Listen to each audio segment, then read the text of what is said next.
Welcome, everyone. Ready to dive into the Lean Startup. This book by Eric Ries is, well, it's basically become the guide for anyone building businesses, especially in our, crazy, unpredictable world. And we're going straight to the source for this, using excerpts from the book itself. So, yeah, buckle up, some serious insights coming your way. It's amazing, isn't it, how Ries's ideas have really gone way beyond just the tech world where, a lot of people think it all started. Totally. And that's exactly what we're going to explore, how these ideas work across all kinds of fields. I mean, think government, big companies, the whole spectrum.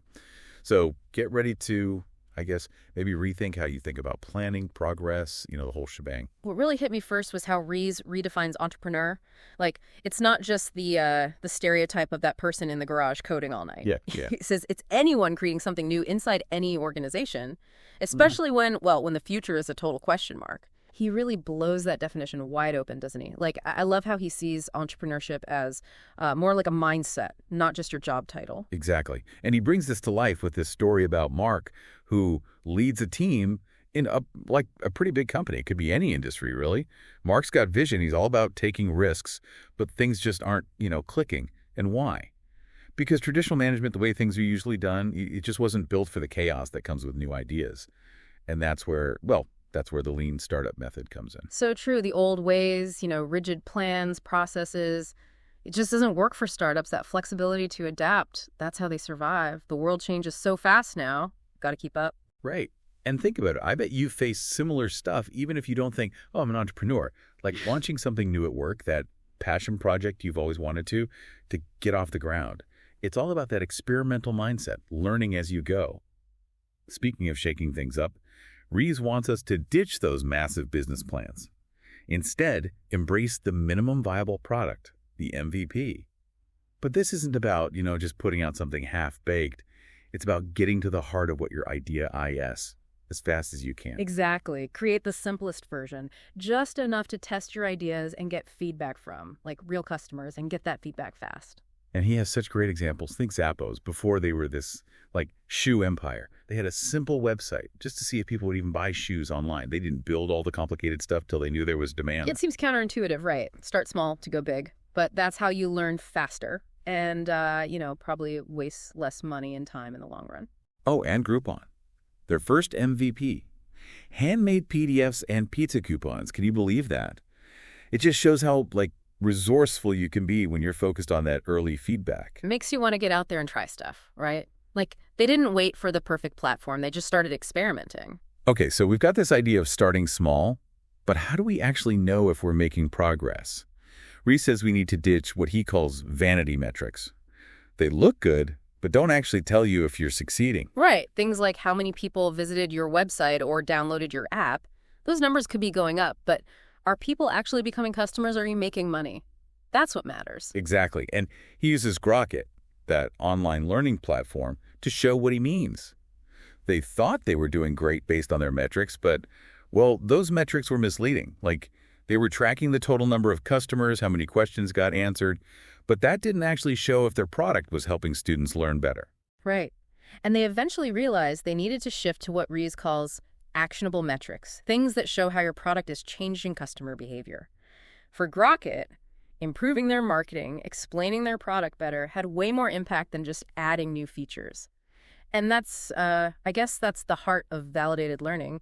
It's about measuring how what you do actually changes how customers behave, not just building features for the sake of it. And that's where A/B testing comes in, yeah. Totally.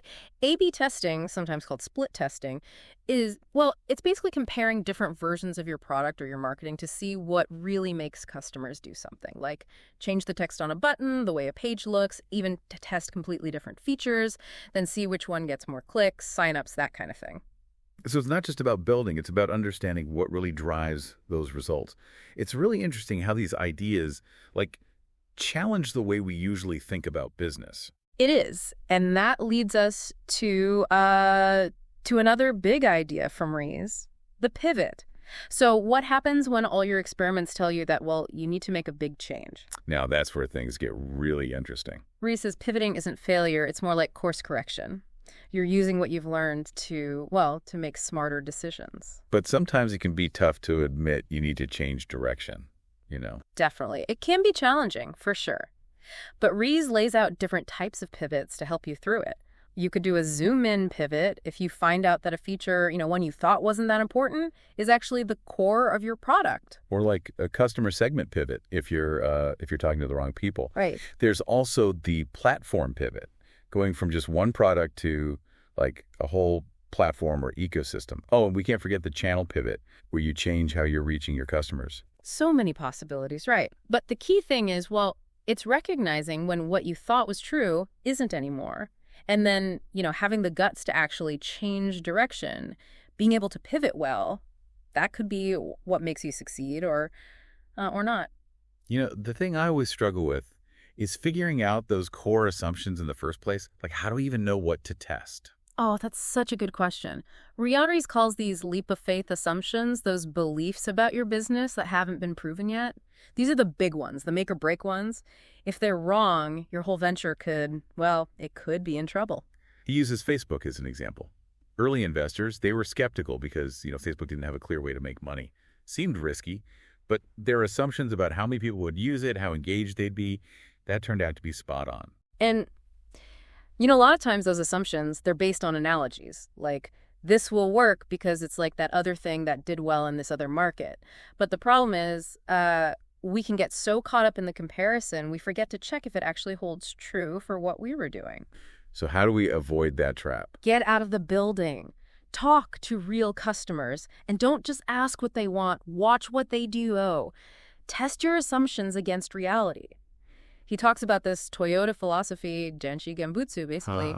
Go and see for yourself, get firsthand experience. I love that. So build the MVP, get out there, talk to customers, watch what they do, and then you use all that data to decide what you do next. That's where innovation accounting comes in. Instead of relying on those vanity metrics, track the ones that show if you're really learning and making progress. It's like using the right instruments when you're flying. You wouldn't fly a plane just based on altitude, right? You need to see your speed, direction, fuel levels, the whole picture. Exactly. Ries brings back the story of Grocket to show this. Remember how they started with those vanity metrics? Well, they shifted to actionable ones, things that showed how their product changed student behavior. And they used A/B testing to rigorously compare different approaches. It's amazing they found out that their marketing was more important than adding new features. It's got to be a huge aha moment. It is. It shows how important it is to measure what really matters, not just what looks good on paper or in a presentation, Okay, so we're measuring our progress, we're ready to pivot, but how do we make those tough decisions? How do we know when it's time to change course? Ries gives us a framework for innovation accounting. Establish a baseline, track the right metrics, and set milestones for what you want to learn. This creates a feedback loop. You can quickly see if your strategy is working or if it's time to pivot.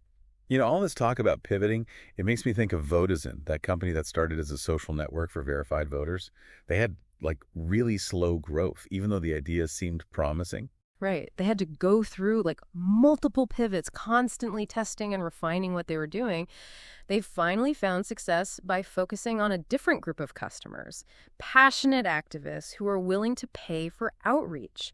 It's a great example of how persistence, experimentation, and being open to pivoting can get you to those breakthrough results. Okay, so we've talked about the different types of pivots, but there are a lot of them. It can be kind of overwhelming to figure out which one you should use. That's true. There are quite a few.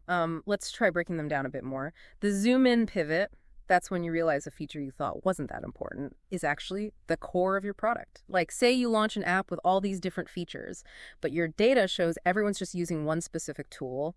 That might be a sign to zoom in, focus on that one thing, and build your business around it. So instead of being a multi-tool, you become the best darn hammer out there. Exactly.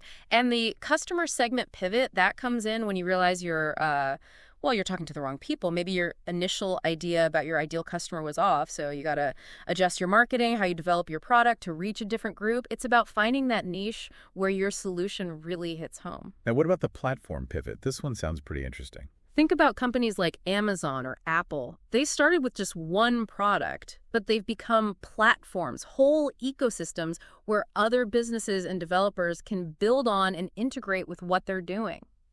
That shift from just a product to a platform can be huge for growth. So it's like going from building a house to creating a whole neighborhood. That's a great analogy. And finally, there's the channel pivot, which is all about how you're getting your product to your customers. Maybe you've been relying on online advertising, but then you realize partnering with stores or going to industry conferences would be way more effective. So it's about adapting how you distribute your product based on what you learn about, how customers actually behave. Yeah. It's pretty cool how all these different pivots are really just about adapting to how the market changes. It is. And that takes us to another crucial part of the lean startup. Building an organization that can last. Yeah, the long game, building something that endures. Exactly. It's about creating an organization that isn't just innovative, but one that's built to thrive over the long term. So how do we do that? What are the key ingredients? Well, Ries argues that traditional organizations, they often focus too much on those short-term results, trying to be as efficient as possible.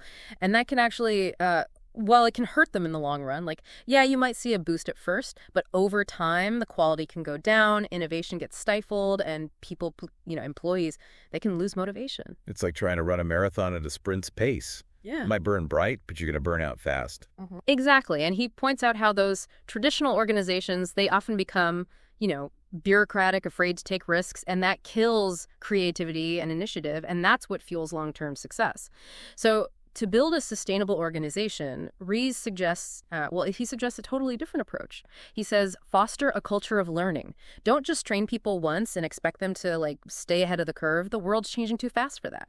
It's about creating an environment where everyone's encouraged to keep learning, keep growing, keep adapting. Right, and that goes hand in hand with empowering your teams. Give people ownership over their work, trust them to make decisions, and you'll see amazing engagement and creativity that you wouldn't get in a more, top-down environment. It sounds like Ries is advocating for a more decentralized approach where things come from the bottom up. He is. And it's not just about the structure, it's about the people you bring in. He's a huge advocate for diversity and inclusion. I used to think about those diversity initiatives as like something nice to do, but not, crucial for success. But listening to Ries, I'm starting to see it as a real advantage. It is. When you have people with different backgrounds, different perspectives, different experiences, you create a much richer environment for solving problems and innovating. It's not just about doing the right thing. It's about doing things better, period. It's really interesting how these things, the culture, the people, they're actually what drives success in the long run. Yay, they are. And all of it, the culture, the empowerment, the diversity, it all needs to be guided by a clear purpose, a set of values that everyone understands. This reminds me of Simon Sinek's Start with Why. It's not enough to just know what you do. You need to know why you're doing it. Exactly. Having a strong purpose that creates a shared identity, it attracts the right people, and it makes decisions easier because you're always filtering your choices through those core values. And Ries gives some great examples of companies that have built those sustainable organizations, really well. Well, Patagonia comes to mind immediately. They're known for their environmental activism and their commitment to social responsibility. They are, and they've shown that you can be both profitable and purpose-driven. Their customers, they know what Patagonia stands for, and they're willing to pay more for products that align with their values. And then there's Google, known for its innovation and how they put their employees first. They've built a workplace where people feel valued and empowered, and that translates into incredible products and services. Everybody wins. But one of the most exciting things about the lean startup is that Ries doesn't limit these principles to just the business world.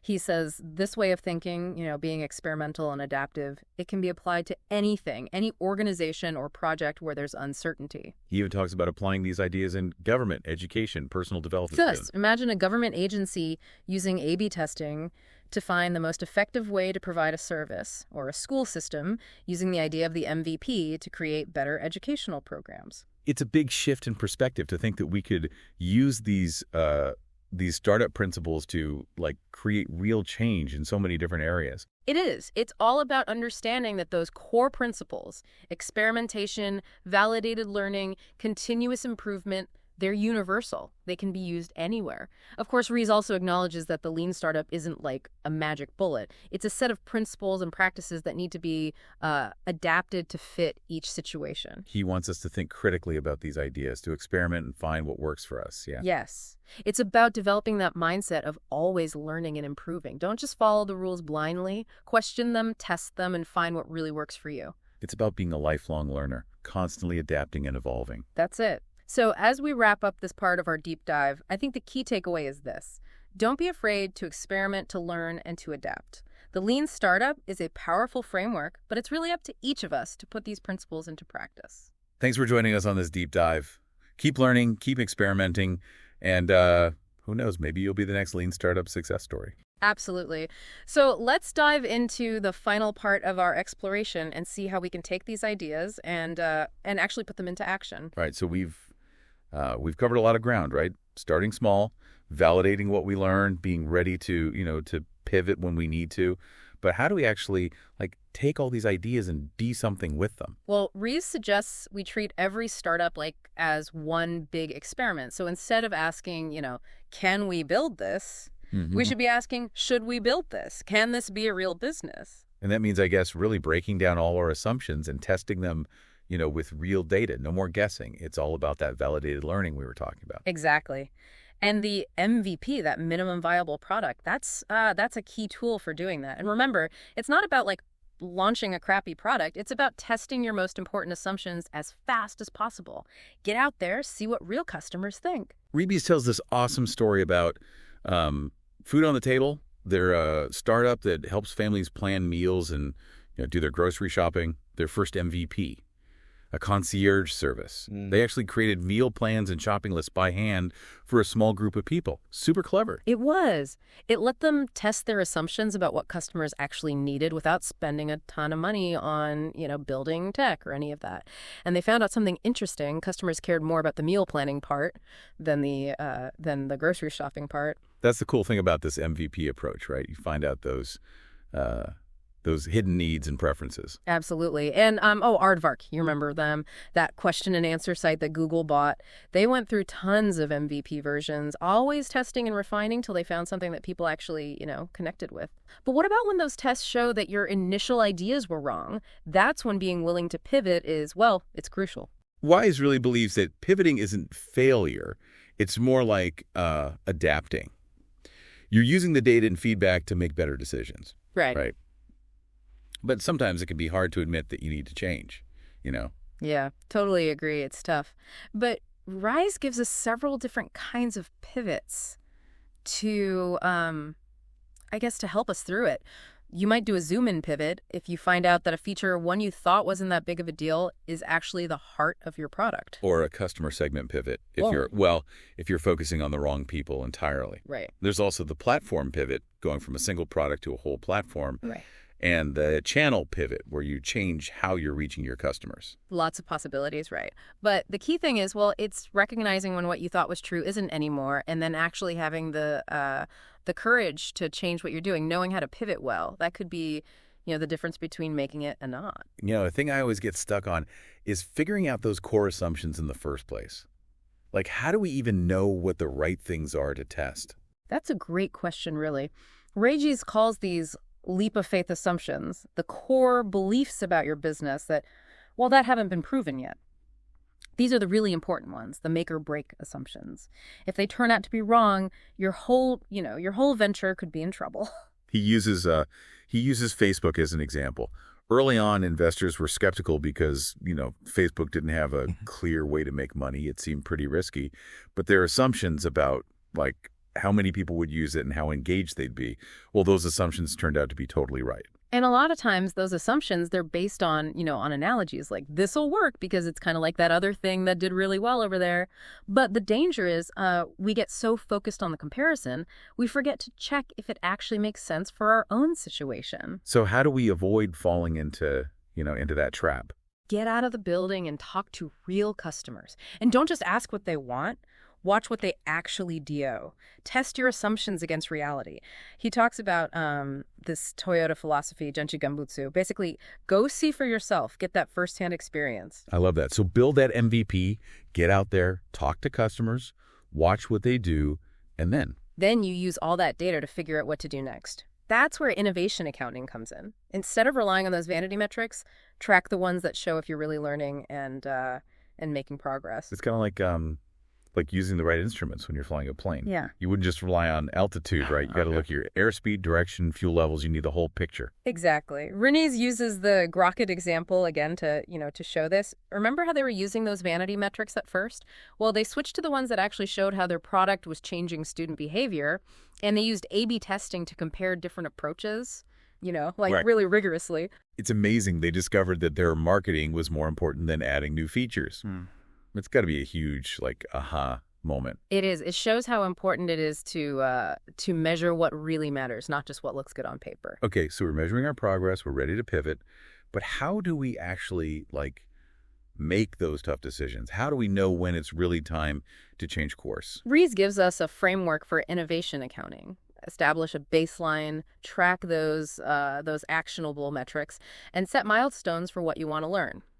This creates a feedback loop where you can quickly see if your strategy is working or if you need to pivot.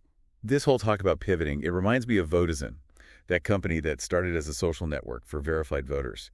They had really slow growth, even though, it seemed like a good idea. Right. They had to go through several pivots, testing and refining what they were doing over and over. They finally found success by focusing on a totally different group of customers, activists who were, passionate and willing to pay for outreach. It's a great example of how, sticking with it, experimenting, and being willing to pivot can lead to those breakthrough results. Okay, so we've talked about pivoting in general, but Ries talks about specific types of pivots. And there are quite a few. It can be hard to figure out which one is, the right one to use. Yeah, that's true. There are. Let's break them down a bit more. The zoom in pivot, that's when you realize a feature you thought was, kind of secondary is actually the most important part of your product. Imagine you launch an app with all these different features, but the data shows everyone's only using one tool. That could be assigned to zoom in, focus on that one thing, and build your business around that. So instead of being like a Swiss Army knife, you become the best hammer there is. Exactly. And the customer segment pivot is when you realize you're talking to the wrong people. Maybe your initial idea about your ideal customer was off, and you need to change your marketing, how you're developing your product to reach a different group. It's about finding that niche where your solution really makes a difference. Now, what about the platform pivot? This one sounds pretty intriguing. Think about companies like Amazon or Apple. They started with just one product, but they've evolved into platforms, whole ecosystems where other businesses and developers can, build their own stuff and integrate with what they're doing.